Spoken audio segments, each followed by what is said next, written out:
Last year వరకు ప్రదీప్ రంగనాథన్ అంటే sensation కు మారుపేరు. అతని డేట్స్ కోసం ప్రొడ్యూసర్స్ క్యూ కట్టేవారు. మైత్రి మూవీ మేకర్స్ అయితే కొత్త సినిమా కోసం 50 కోట్లు ఆఫర్ చేసింది. కానీ లవ్ ఇన్సూరెన్స్ కంపెనీ రిలీజ్ అయింది. ప్రదీప్ ఖాతాలో ఫస్ట్ ఫ్లాప్ పడింది. ఇప్పుడు 50 కోట్ల ఆఫర్ సంగతి ఏమైంది? హ్యాట్రిక్ హిట్స్ తర్వాత ఫస్ట్ ఫ్లాప్ కూడా కాదు, డిజాస్టర్. డిస్ట్రిబ్యూటర్స్ కు భారీ నష్టాలు. దీంతో లవ్ ఇన్సూరెన్స్ కంపెనీతో ప్రదీప్ రంగనాథన్ స్పీడ్ కు బ్రేక్ పడినట్లయింది. ఈ సినిమా రిలీజ్ కు ముందు వరకు ప్రదీప్ రంగనాథన్ డేట్స్ కోసం ఇటు టాలీవుడ్ అటు కోలీవుడ్ లో గట్టి పోటీ కనిపించింది. కానీ ఇప్పుడు అలాంటి డిమాండ్ ఉంటుందా? ఉన్నా అంతకు ముందు 50 కోట్ల వరకు రెమ్యునరేషన్ పలికింది అనేది సమాచారం. ఇదే రెమ్యునరేషన్ ఇప్పుడు ఆఫర్ చేయగలరా అనేది డౌట్ లో పడింది. లవ్ ఇన్సూరెన్స్ కంపెనీ తర్వాత ప్రదీప్ రంగనాథన్ ఏ చిత్రంతో తిరిగి వస్తాడు అనేది చెప్పలేదు. తన దగ్గరే ఉన్న ఒక సూపర్ హీరో స్టోరీని చాలా కాలంగా తెరకెక్కించాలనుకుంటున్నాడు ప్రదీప్. మరి చేతిలో ఉన్న స్క్రిప్ట్ తో తిరిగి వస్తాడా లేక మరో కొత్త కాంబినేషన్ తో కంబ్యాక్ ఇస్తాడా అనేది త్వరలో తెలుస్తుంది. సూపర్ స్టార్ రజనీకాంత్ కు కొత్త చిక్కొచ్చు పడింది. ఏంటంటే స్నేహితుడు కమల్ హాసన్ నిర్మాతగా తాను హీరోగా ఒక చిత్రం చేయాలనుకుంటున్నాడు.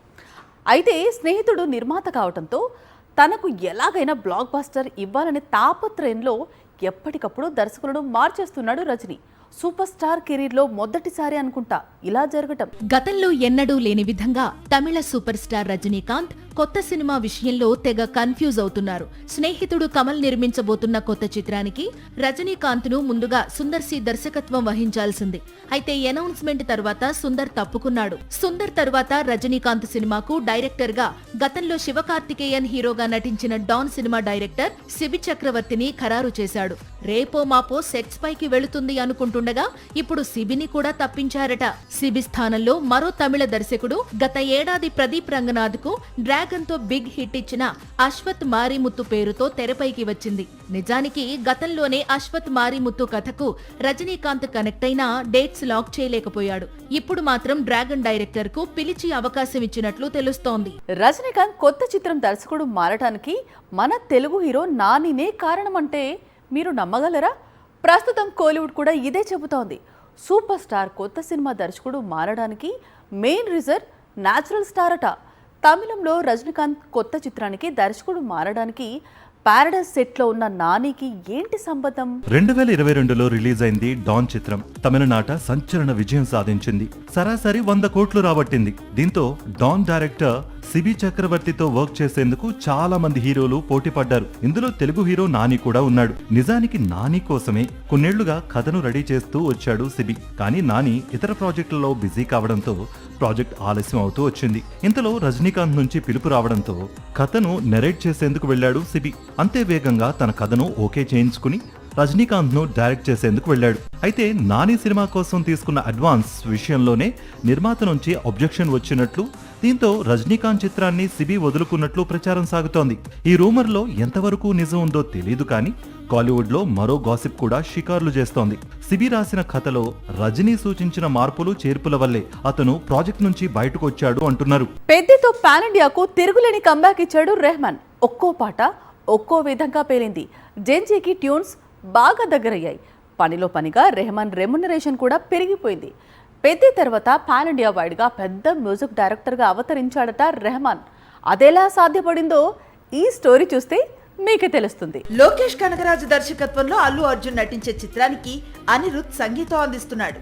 ఈ సినిమాకు మ్యూజిక్ డైరెక్టర్ గా అనిరుద్ అందుకుంటున్న పారితోషికం 25 కోట్లని టాక్ ఉంది. దీంతో బన్నీ మూవీతో ఇండియాలో హైయెస్ట్ పెయిడ్ మ్యూజిక్ డైరెక్టర్ గా రికార్డులోకి ఎక్కాడు అనిరుద్. అయితే రామాయణ చిత్రానికి సంగీతం వహిస్తున్నందుకు రెహమాన్ ఏకంగా 30 కోట్లు పారితోషికం అందుకుంటున్నాడనే వార్త పాన్ ఇండియాను షేక్ చేయటం మొదలుపెట్టింది. కొద్ది రోజుల్లోనే అనిరుద్ రికార్డు బద్దలైంది. అయితే రెహమాన్ అందుకుంటున్న 30 కోట్ల పారితోషికం ఒక భాగానిక 2 భాగాలకు కలిపి అందుకుంటున్నాడా అనేది క్లారిటీ రావాల్సి ఉంది. మెగా పవర్ స్టార్ మూవీ కోసం రెహమాన్ 13 కోట్ల రెమ్యునరేషన్ అందుకున్నాడు. కానీ రామాయణ కోసం మాత్రం 30 కోట్ల పారితోషికంతో పాటు సినిమా విడుదలైన తర్వాత వచ్చిన లాభాల్లో నుంచి కూడా వాటా అందుకోబోతున్నాడు.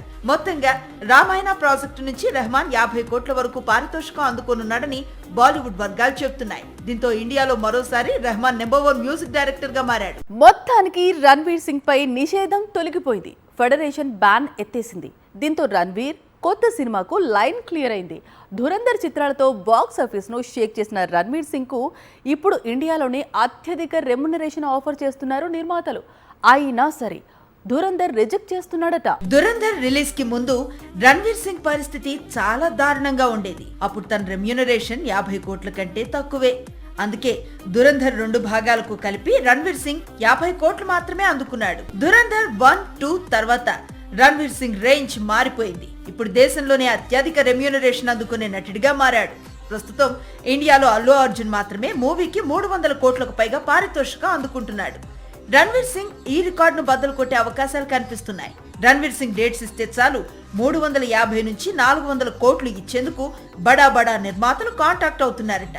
ధురంధర్ సిరీస్ తో దేశంలోనే తిరుగులేని స్టార్స్ లో ఒకటిగా మారాడు రణ్వీర్. అయితే రణ్వీర్ సింగ్ కు ప్రస్తుతం రెమ్యూనరేషన్ పై ఆసక్తి లేదని తెలుస్తోంది.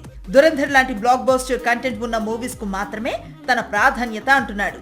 జై మెహతా దర్శకత్వంలో ప్రళయ్ పేరుతో తెరకెక్కే చిత్రంలో నటించబోతున్నాడు. ఈ సినిమా కోసం తానే నిర్మాతగా మారబోతున్నాడు. ఇది ఇవాల్టి స్క్రీన్ ప్లే అప్డేట్స్. మరిన్ని అప్డేట్స్ తో మళ్ళీ కలుద్దాం. Keep watching Sakshi. This is Anjali signing off. By.